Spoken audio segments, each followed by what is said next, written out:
Nikki, English collective of prostitutes, you are demonstrating here against the criminalization of prostitution. We are in Parliament Square.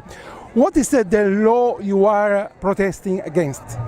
We're protesting today against a proposal, not yet a law, we hope, that would ban sex workers from advertising online.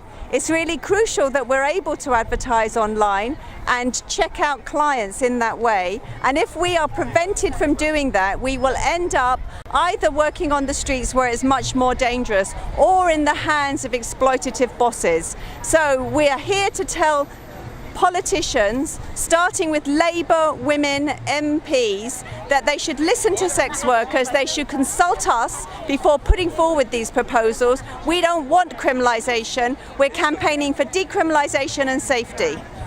What's the difference between criminalization, decriminalization and legalization?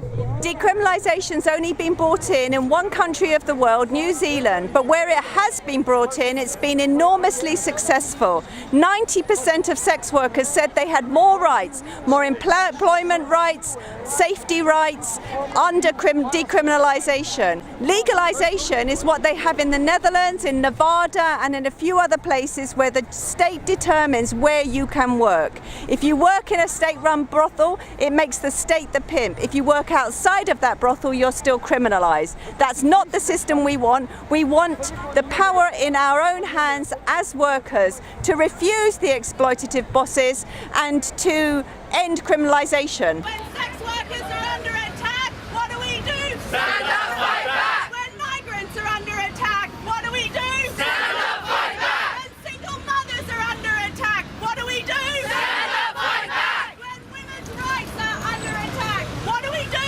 Stand up, fight back! What do you think about the model of Sweden?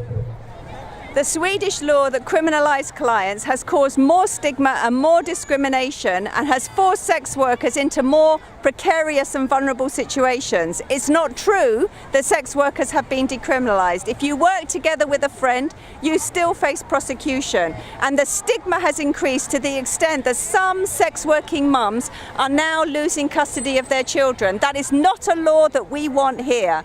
We want the Labour Party to get behind us as workers to support our efforts to keep ourselves safe, to improve our working conditions and to end criminalisation.